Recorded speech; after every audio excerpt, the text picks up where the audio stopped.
students, good morning to all of you. Myself Amit Jala from Mahasapura School. Today in this video I will continue subject OC of standard 12. Chapter number 5 staffing. ये students आज हम शुरुआत करेंगे page number 51 पर दिया गया है staffing is a part of HR. ये क्वेश्चन 2-3 मार्क के अंदर छोटा सा पूछा जाता है। देखते हैं क्या दिया गया है थ्योरी के अंदर। Human resource management is a process of planning for recruiting necessary staff and development it for achievement of enterprise objective. HRM जो एक प्रोसेस है, कैसी प्रोसेस है? रिक्रूटमेंट के प्लानिंग के बारे में प्रोसेस है। स्टाफ को रिक्रूट करना, उसके अकॉर्डिंग प्लानिंग करना और अपने ऑब्जेक्टिव को अचीव करने के लिए नेसेसरी स्टेप्स उठाना, that is called HRM. Most of the business enterprise nowadays consider the staffing department as HRD. Most of department ऐसे है आजकल के कंपनी के अंदर जो स्टाफिंग को एचआरडी जो है वो एज अ कंसीडर करते हैं। आगे दिया गया है स्टाफिंग के अंदर क्या क्या इंक्लूडेड है? Recruitment, selection and training. It also include materialist facilities, progressive health system and employees welfare, while HRM include growth and development of personnel. Facilities provide करो, सुख सुविधा के अकॉर्डिंग, सुख सुविधा के लिए वेज सिस्टम, वेलफेयर, ये सब कुछ जो है HRM के अंदर इंक्लूडेड है। इसीलिए कहा गया है staffing is a part of HR. आगे लिखते हैं formally the meaning of staffing was confined to filling up the vacancy. Staffing का मेन मीनिंग ये होता है कि रिक्रूट करना, जो कंपनी के अंदर स्टाफ की वैकेंसी है उसे फुलफिल करना, यानी कि staffing. Only but today is become HR part of HR. और आज के टाइम में स्टाफिंग जो है वो एचआरएम का एक वो पार्ट बन चुका है। Consider other factor of production and by noteworthy good result can be achieved a recognition of staff. Production भी आप स्टाफ के थ्रू ही कर सकते हो, रिजल्ट भी आप स्टाफ से ही अचीव कर सकते हो, सब कुछ स्टाफ से हो सकता है। तो इसीलिए कहा गया है staffing is a part of HRM. तो एचआरएम को 2 पार्ट के अंदर डिवाइड किया गया है। तो देखते हैं सबसे first concern with a man power planning. Planning के साथ रिलेशन है। कैसे? सबसे फर्स्ट दिया है to plan for required staff in the organization. Organization के अंदर जो रिक्वायर्ड स्टाफ की जरूरत है उसके बारे में प्लान करना। Increase staff through new appointments के थ्रू जो है स्टाफ को इंक्रीज करना। According to the time situation necessary and selective and reduction in staff. कई बार टाइम सिचुएशन के अकॉर्डिंग स्टाफ को अपॉइंट करना और साथ में रिडक्शन भी करना। खराब टाइम चल रहा है तो स्टाफ को जो है रिडक्शन भी करना जरूरी है। Third point is appropriate placement of staff. Staff को एप्रोप्रिएट प्लेसमेंट देना चाहिए, सूटेबल का उसको वर्क जो है अलॉट करना चाहिए। ये सब कुछ सोचना जरूरी है। Fourth point is to keep the staff constantly active and enhance their knowledge. उसका नॉलेज कॉन्स्टेंटली जो है इंक्रीज होता रहे, स्टाफ जो है एक्टिव रहे, ये सब कुछ हमें सोचना पड़ता है। B point is concerned with the compensation and development of staff. Compensation और डेवलपमेंट के साथ भी कुछ मैटर ऐसी है जो रिलेटेड है। First one is to provide work related training to the staff and whenever necessary. जब जरूरत हो तब उसे नेसेसरी ट्रेनिंग प्रोवाइड करें। इससे क्या होगा? स्टाफ जो हमारा एक्टिव रहेगा और कुछ ना कुछ नया सीखता रहेगा। Second point is to provide a conducive environment to the staff and also opportunities to improve the proficiency. उसकी proficiency increase होनी चाहिए, skills increase होनी चाहिए और उसे suitable environment कंपनी के अंदर provide करना ये सबसे ज़्यादा जरूरी है और ये कंपनी की एक responsibility arise होती है। Now third one is to give a proper compensation and benefit to the staff. Staff को प्रॉपर कंपेंसेशन देना भी जरूरी है और बेनिफिट भी देना जरूरी है। ये सब कुछ कंपनी के रिस्पांसिबिलिटीज है। Fourth one is to recognize work related problems and find out solution for the same and implement them. Staff को कोई वर्क रिलेटेड प्रॉब्लम्स हो तो उसको फाइंड आउट करना और सॉल्यूशन करना, ये भी किसकी रिस्पांसिबिलिटीज है? कंपनी की रिस्पांसिबिलिटीज है।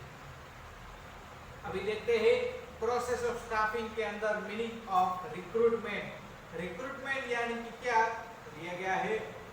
In a broader sense, recruitment is a process of acquiring right time and right number of staff and a right place person with the right qualification. Recruitment यानी कि right time पर right number of employees और right place पर और right qualification वाले employees को recruit करना, that is called recruitment. हम recruitment कब करते हैं? तो ये भी देखते हैं। Recruitment is a continuous process. Recruitment is made when as an enterprise is established. जब कंपनी में एस्टैब्लिश होती है तब रिक्रूटमेंट करना पड़ता है। When is existing unit is expanded, जब कंपनी का एक्सपांडिंग हो रहा है तब भी हमें रिक्रूटमेंट करना पड़ता है। कुछ एम्प्लॉइज रिजाइन देकर चले जाए या किसी एम्प्लॉइज की डेथ हो जाए या रिटायर्ड हो जाए तब हमें रिक्रूटमेंट करना पड़ता है। रिक्रूटमेंट के सोर्सेज भी बहुत सारे, इंटरनल सोर्सेज भी है और एक्सटर्नल सोर्सेज भी है।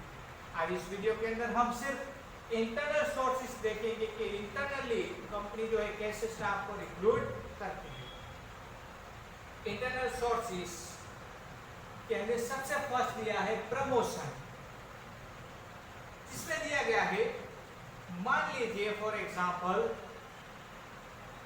कि कोई कंपनी के अंदर एचआर मैनेजर की वैकेंसी है। सॉरी, मान लीजिए कंपनी के अंदर एचआर एग्जीक्यूटिव की वैकेंसी है। तो क्या होता है, कई बार जो है उस वैकेंसी को फुलफिल करने के लिए एडमिन एग्जीक्यूटिव को प्रमोशन देकर के एचआर एग्जीक्यूटिव बनाया जाता है। या कई बार एचआर मैनेजर की पोस्ट खाली है तो एचआर एग्जीक्यूटिव को प्रमोशन दे देते हैं, क्या? HR manager. एक और एग्जांपल देखते हैं।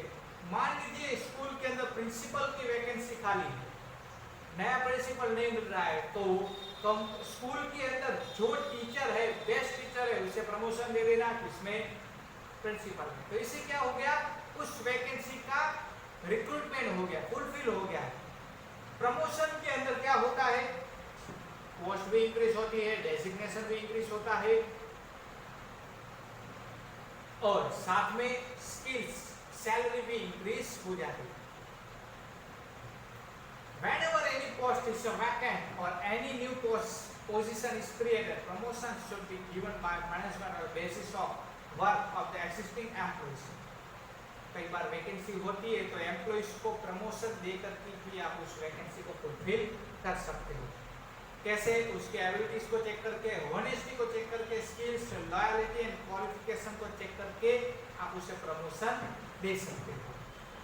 Promotion of employees will boost their moral and loyalty.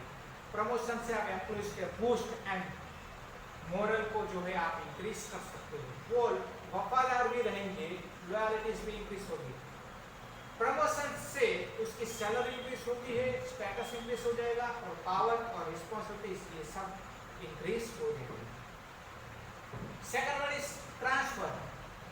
किसी को आप ट्रांसफर भी दे सकते हो, जैसे कि क्लर्क जो है वो प्रोडक्शन डिपार्टमेंट में क्लर्क काम कर रहा है तो उसे आप ट्रांसफर भी दे सकते हो। सेल्स डिपार्टमेंट के अंदर भी काम के लिए उसे ट्रांसफर दे सकते हो। क्लर्क जो है सेल्स एग्जीक्यूटिव सेल्स डिपार्टमेंट में जैसे क्लर्क काम कर रहा है तो उसे आप ट्रांसफर दे सकते हो। एडमिन या अकाउंट डिपार्टमेंट के अंदर भी ट्रांसफर दे सकते हो। ट्रांसफर के थ्रू भी आप वैकेंसी को फुलफिल कर सकते हो। मान लीजिए कि एक कंपनी है, उसकी 2 ब्रांच है, भुज में भी है, गांधीधाम में है, तो उसको ट्रांसफर दे सकते हो। गांधीधाम या भुज एक्सचेंज कर सकते हो, ट्रांसफर दे करके भी आप उस वैकेंसी को फुलफिल कर सकते हो। If there is any shortage of employees in department, it can be rectified by the transferring to it the surplus employees of another department, keeping in mind their qualification in the shortage of employees can be rectified. Transfer से आप employees की जो shortage है उसे आप rectify भी कर सकते हो। Third one is friends and relatives of employees. Company के अंदर वैकेंसी खाली है तो कंपनी क्या करती है, स्टाफ मेंबर को बोलती है चलो आप अपने फ्रेंड्स को या रिलेटिव्स को भी आप बोल सकते हो, चलो हमारी कंपनी में वैकेंसी खाली है तो आप उसे अप्लाई करने के लिए बोलो। रिलेटिव्स को भी रिक्वेस्ट कर सकते हैं, फ्रेंड्स जो है कंपनी के स्टाफ मेंबर अपने फ्रेंड्स को इन्फॉर्म करके भी और कंपनी के अंदर जो वैकेंसी है उसे फिल करवा सकते हैं। Fourth point is recalling retrenched employees. Retrenched यानी कि पास्ट में जिस एम्प्लॉइज को निकाल दिया गया था तो उसे रिकॉलिंग कर सकते हो, आप वापस जॉब में लगवा सकते हो कॉलिंग करके, तो उससे भी आप जो है जॉब के अंदर जो वैकेंसी है उसे आप फुलफिल कर सकते हो। जिस एम्प्लॉइज को पास्ट में आपने निकाल दिया था उसे आप रिकॉलिंग कर सकते हो, कॉल करके वापस बुला सकते हो, इससे भी आप अपनी वैकेंसी को फुलफिल कर सकते हो। Fifth one is promotion with transfer. Transfer तो दो, विद प्रमोशन तो भी आप जो है वैकेंसी फुलफिल कर सकते हो। कुछ लोग ऐसे भी होते हैं जो अपने मनपसंद एरिया के अंदर जाना चाहते हैं या नहीं भी जाना चाहते, उसे प्रमोशन दे दो विद ट्रांसफर दे दो विद प्रमोशन, तो जो वैकेंसी है वो क्या हो जाएगी, फुलफिल हो जाएगी। Last one is a waiting list. Past में कंपनी ने रिक्रूटमेंट किया था और बहुत सारी एप्लीकेशन आई थी, वैकेंसी 10 एम्प्लॉइज की थी बट एप्लीकेशन जो है 30 आई थी, तो उसमें से 10 एम्प्लॉइज को सिलेक्ट कर दिया था, बाकी के 20 एम्प्लॉइज को हम वेटिंग लिस्ट में रखते थे। तो कंपनी ने जिनको वेटिंग लिस्ट में रखा है उसको आप कॉल करके वापस बुला सकते हो और उस तरीके से भी आप जो है रिक्रूटमेंट कर सकते हो। आज हमने internal sources of recruitment complete किए, staffing as a part of HRM भी कंप्लीट किए। नेक्स्ट वीडियो के अंदर हम external sources of recruitment complete करेंगे। तब तक take care of yourself. Thank you so much. जय माता दी।